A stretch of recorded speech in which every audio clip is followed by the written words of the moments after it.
Presidential fitness test will be making its way back into schools, but is the test beneficial? We're sitting down with one of the experts who helped shape the original test. Plus, the Arizona Cardinals are making improvements to the fan experience at home and away games. And what is heat mapping?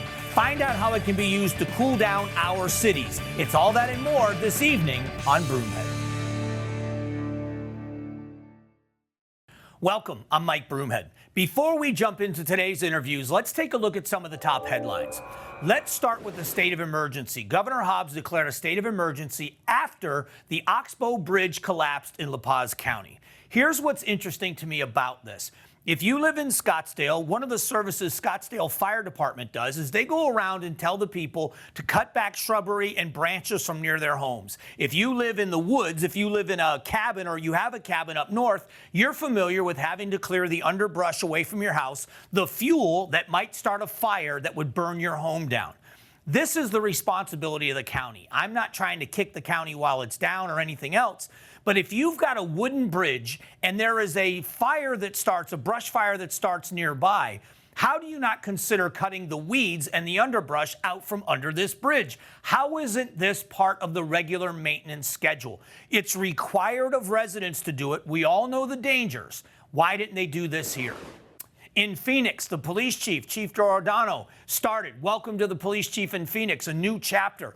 Also, their calls are coming into 911, and AI is being able to decipher what they call a level 2 or a level 3 call. When you get a priority call, a crime in progress, a tone goes out over the radio that says emergency traffic, and they go to that as a priority 1 call. Priority 2 and 3 sit in standby for available officers, sometimes taking up to 2 hours to respond. Now with AI, those calls get responded to a little bit faster. I think it's a great addition.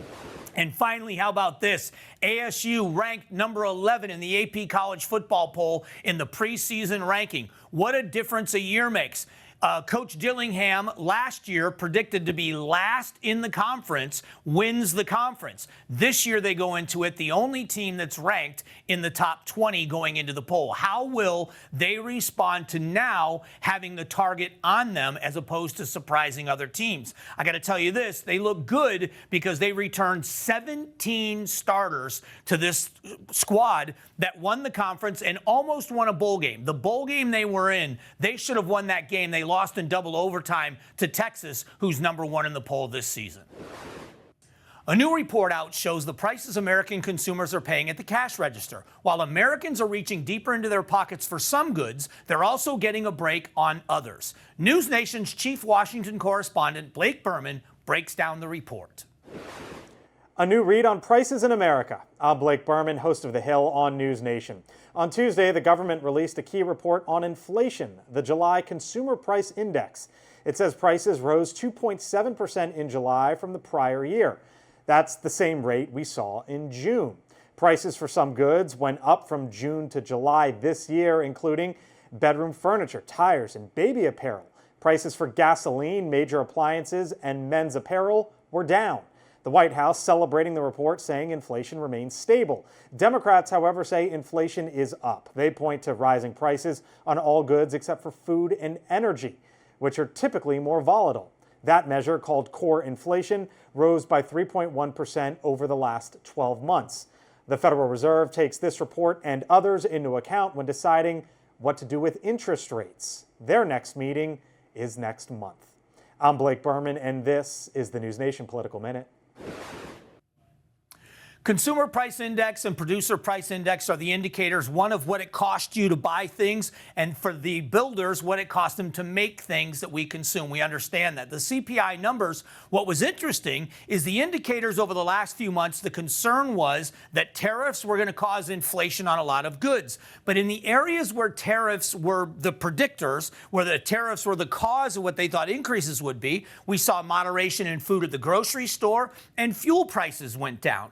The places that went up were places that had nothing to do with tariffs, used cars and housing. So it's an interesting mix. Wall Street responded positively because not only were the numbers a little bit better than expected, they also show that in September, it is more likely that the Fed is going to cut interest rates. If we see a 25-point basis point cut, or we see a half a percentage point, that could be huge for the American economy moving forward. Most people believe that these are really good signs. Not out of the woods yet. Looking at jobs numbers, we need to get jobs back on the increase, and wage increases got to continue. That 2.7% interest rate or inflation rate is still much higher than the 2% that is the goal. So getting to that goal is very important, the jobs numbers as well, but it's always good to get some good news. That's what we're looking for in the future, is better news on jobs and lower interest rates. Watch for both.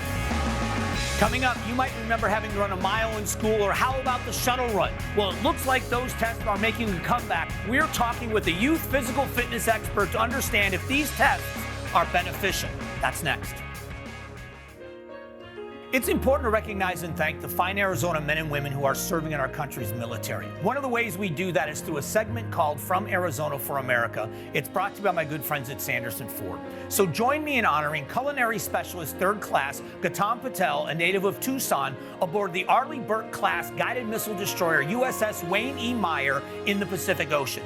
For a list of more of our friends and neighbors that are from Arizona for America, just go to the Broomhead tab at cw7az.com. Talking about the presidential physical fitness test, and we are going back to a test by executive order from President Trump. The background on this is very fascinating. Joining us to talk about that is Dr. Chuck Corbin. You were a part of the original development of the test and data collection, weren't you? Yeah, and on several of the tests, because it's not just one test, there's multiple tests. When did this data begin collecting, and when it became the original test, how did that develop? Very quickly. In the 50s, they started the President's Council. It was a reaction to the alleged low fitness of American youth. The PE Association, AFERD, produced multiple tests, and every year from 58, 65, 75, they did a revision of the test. In 65, the President's Council did an award for the AFERD test. So for 30 years, there was no President's test. In 80, AFERD came out with a health fitness test, and in 85, the President's Council did its first test. So if people said they took the President's Council test before 85, they didn't. But how did the 85 test change things? Because it was more performance-based. It's the standard we know of, the mile run, the sit-up, which are very similar in these, but it was a different achievement, right? It was a different way to achieve. Am I wrong in that? Well, in 80, when AFERD came up with its health-related tests, health-related fitness is cardiovascular fitness, strength, muscular endurance, flexibility, body composition. Skill-related fitness is agility, balance, coordination, reaction time, speed, those kinds of things, the kinds of things that an athlete would do. So this test had some of both. This test was just health-related fitness. So then there were two tests. So the President's Council came in 85 when the President's Council broke away from the PE teachers and did their own thing. So this was in the 80s, which later became what President Obama adopted in 2012. So it didn't just happen in 2012, it goes back to the late 80s. Yeah, pretty close to correct. The people that developed this for the Cooper Institute, the Science Board, were the task force that was charged with doing a new health-based test, an updated one. And so everybody knows you were a part of this. I was a part of this. I also collected data for this. I also opposed this partially because it was a ward where you have to get an 85th percentile, and only 1% of all kids even had a chance at it. Heredity, maturation, other things precluded most kids from ever getting it. We have enough awards for athletes. We wanted to focus on health. Yes, I was part of the Science Board, and it was developed not for the Presidential Award or the test, but for the Cooper Institute, and it started in '88. Okay. It became the President's test in 2012. So now President Trump wants to go back to a test, the president's test, more like, do we know if it's going to be more like what President Reagan had in the 80s, or are they not sure? Well, I've been working with an association that does a position paper to try to encourage the president and the secretary to appoint advisors to come up with the best possible test. So it's unclear. We don't know whether they want to go back to this or whether they're just rejecting this or what it is. But my opinion is we have ample evidence of the health benefits of physical fitness and physical activity. It helps classroom achievement. It helps kids stay in school. It helps kids feel better about themselves if it's done right. I purport self-testing of kids rather than me doing fitness testing to you. We teach kids how to test themselves. But how do we get, with the high obesity rate we have and kids being more sedentary, how do we get them active so that they are more physically healthy, that we are a healthier lifestyle? What needs to happen? Well, what I would do is I would put in evidence-based physical education programs in the school. We know that there are sport education programs that have evidence-based. There's a Fitness for Life program that has evidence-based that kids who go through this program in high school are more likely to be active 20 years after they get out of school. Those are the kinds of things we can do, but we should be promoting physical activity, because if you do the process, the product will follow to the extent that it's possible for who you are. Dr. Corbin, it's great to meet you, and I appreciate the history lesson and what we're doing today, so thank you. You bet. It's great to see you. Nice. We'll be back. Coming up, Arizona heat is no joke. Researchers at ASU are looking into how a process called heat mapping could help cool down our cities and protect vulnerable communities. Find out how when Broomhead returns. With record-breaking heat affecting regions across the globe this summer, researchers at Arizona State University are demonstrating how taking real-time temperature readings on roads, sidewalks, and green spaces can inform city planners on ways to cool down our communities. The one thing I would have them take away is that we actually can make a difference. The question that we're really trying to solve is, what can we do about it, right? So what strategies work? How can we cool the urban environment? Really, by understanding the complexities of how these different strategies interact and how their performance changes over the course of the day will help us design packages of strategies where we can generate cooling during the daytime and at nighttime. Can we intentionally design landscapes and buildings that add less heat to the environment? Partnering with local teachers, ASU scientists are strapping mobile sensors to bicycles and electric vehicles to track temperature shifts block by block in Tucson, Tempe, and Phoenix. We have about 8 or 10 of those teachers driving around Tucson right now trying to gather this information so we can better understand how heat varies across the city. The point of the bicycle is that it can get places cars can't. We're going to ride it around on some trails, collect some data from there where we otherwise wouldn't be able to with our car-mounted sensors. These early insights not only show that shaded parks can be more than 5 degrees cooler than nearby streets, but also illustrate lessons for cities worldwide on how green space and infrastructure can reduce the risk of heat-related illness and improve climate resilience. This study and the implementation of what is learned is going to help everyone. It's going to help society. It's going to help neighborhoods. It's going to help people, human beings. And I think that's the most important thing. Coming up, the Cardinals are kicking off the 2025 season with some updates to State Farm Stadium and a new focus on their foundation. Arizona Cardinals owner Michael Bidwill gives us the details next. Here's a look at some upcoming events that should be on your radar. First up, the Arizona Diamondbacks play the Cincinnati Reds, happening at Chase Field this Friday, Saturday, and Sunday. Times and tickets can be found at MLB.com/Diamondbacks. Then, looking ahead to September, the Tempe Healing Field will make its return to Tempe Beach Park. The flags will stand from September 11th to September 14th. The flags will pay tribute to all the lives lost on September 11th, 2001.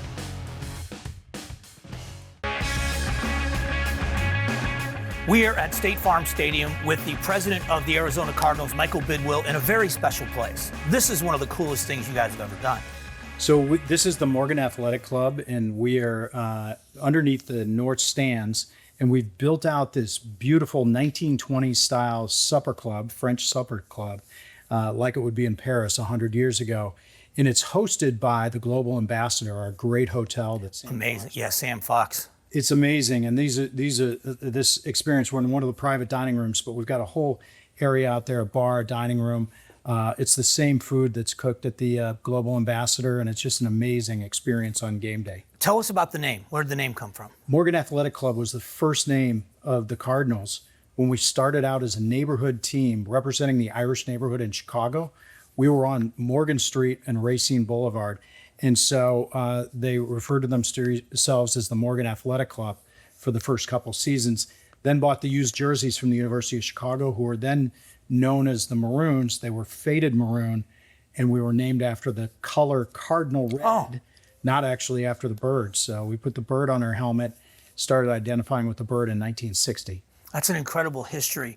I remember we've talked a bunch of times around the stadium, you should make improvements on the club level when you put that in. And it's always really about improving the fan experience, isn't it? So this is going to be our 20th season here at State Farm Stadium, and literally every single year since 2006, we've invested money into the stadium. At first it was security, and then upgrading some of the sound system and the Wi-Fi, and it's just literally every year, including COVID, we did a lot of renovations of the stadium because we knew we could just get the construction done because fans weren't here. Right. So every year we've invested, and we've got a new area that we're introducing this year, Casa Roja, as well as we've rebranded all of the concession stands on the terrace level. So there's really something for everyone, and we're introducing 6 new restaurant concepts here in the 2025 season as well. It's an incredible experience here at the stadium, and it's known as one of the loudest places for fans. Right. And opposing teams don't like to come here. But the experience, I remember on the club level, is it called the Bubble Lounge? Is that what it's called? That's correct. When that went in, it was the most incredible new thing, but it seems like you get better every year. You find a new thing. Who came up with this concept? This was Jeremy Walls, our chief operating officer. He saw that there was really an untapped need to create some field level seating and a real incredible experience. And we believe this is the best club in an NFL stadium that exists, period. I mean, there's some great new stadiums, but there's no place better than the Morgan Athletic Club in an NFL stadium. One of the things that you're doing that I absolutely love is giving fans an opportunity to go to away games and cheer on the Cardinals. Right. I think that's one of the coolest concepts. So we've created a new experience. It's called Cardinals Premier Travel, and for the Monday night game in Dallas, fans can purchase a package where they go for 2 nights out to Dallas, go to the Monday night game, come back Monday, just like the team,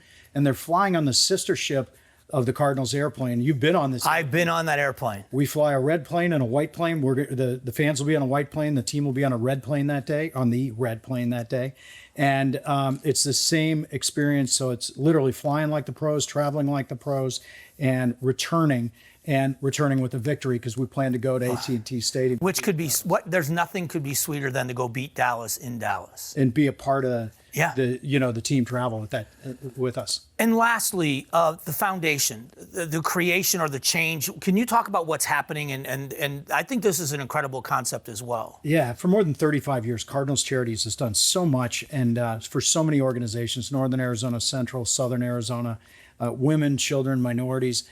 But we felt like we were really kind of spread thin, and what we want to do is really focus on one area. And so we're going to be focusing on 4 charities, probably going to add to 5 charities where we do a major fundraiser, and all the funds go to those 5 charities. And those charities benefit special needs. The special needs community is a community that needs more support, and we felt like they're members of my family and our front office, our players' families, our fans' families. Special needs is almost like cancer today. If it's not directly affecting your family, somebody who's got a loved one it's affecting. And so we feel like this is something that's really important, not only to raise substantial funds for these 5 different organizations, but also to create education and awareness for everybody to understand about people with special needs. I always appreciate the time. It's always great to sit down with you. Thanks so much, Mike. The home team, the Cardinals, man, get out to a game, support this organization. It's going to be a great season. Every Sunday here on Broomhead, we ask a new poll question we want you to participate in. This week's question is, are you in favor of the presidential fitness test coming back? All you have to do is head over to cw7az.com/Broomhead to respond to the poll question. Thank you for joining us this week. We'll see you next Sunday on Broomhead.